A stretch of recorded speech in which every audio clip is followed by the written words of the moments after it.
Hughe had never run into any entities, never seen a ghost. Not saying I didn't believe in it, but never had first-hand experience.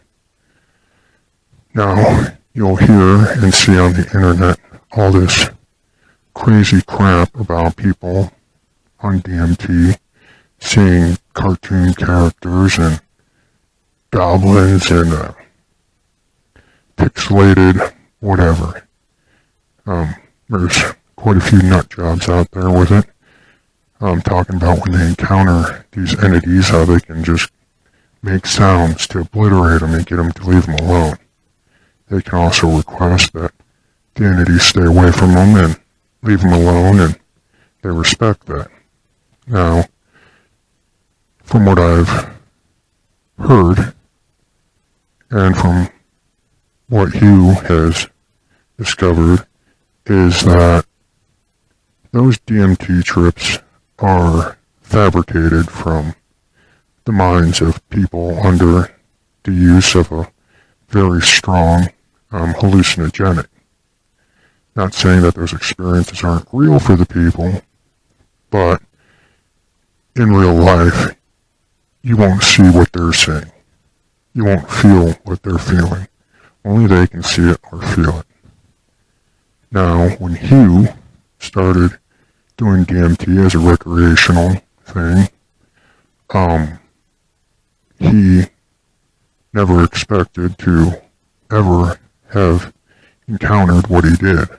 And the entities here are real, physical. You can see them, interact with them, you can talk to them, even while you're sober. In fact, it's gotten to the point where Hughe has made a connection after rigorous work, and now even dead sober, the entities are with him every day.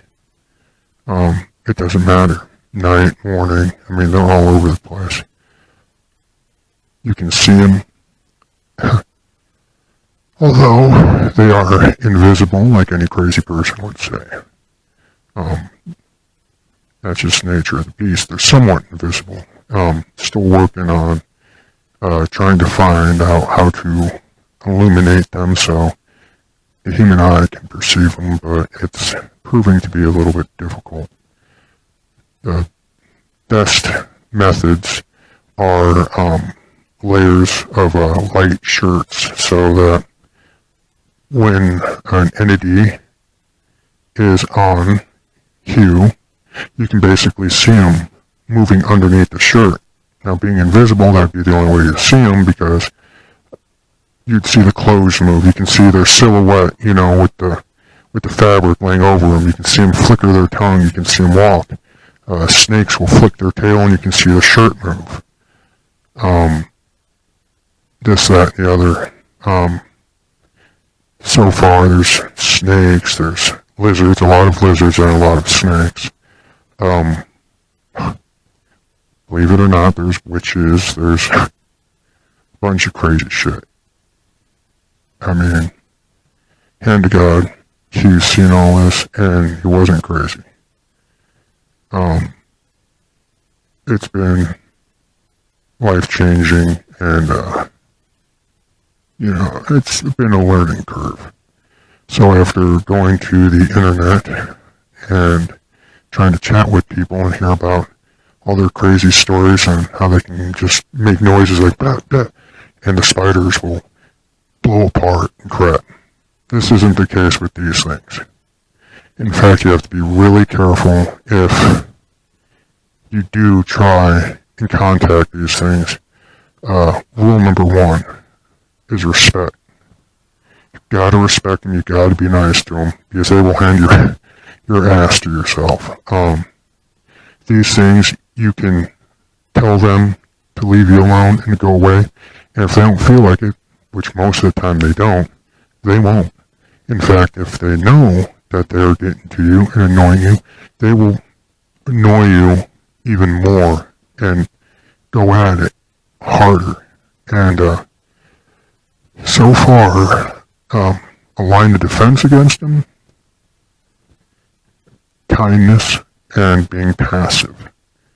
You know, sort of letting them do what they do and pay no mind to it, or just don't let it show that it bugs you or it creeps you out or it weirds you out. Physical force on an invisible entity that can manifest whenever it wants and come in and out of dimensions is kind of a weird thought, but what Hughes learned is if you lose your temper and you do end up smacking one of them on you, they will feel it and they will retaliate.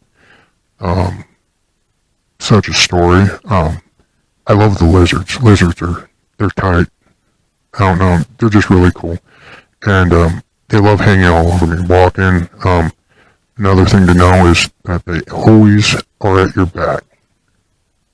They get comfortable enough, they'll come around your chest and stuff like that, but these entities always are on your back or always come up from behind you. Very rarely do they like to be in front of you.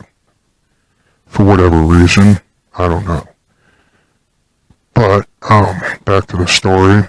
There was a lizard on me having a bad day. And, what Hugh did out of reflex, because the lizard was biting at him, was smack him. Pretty good.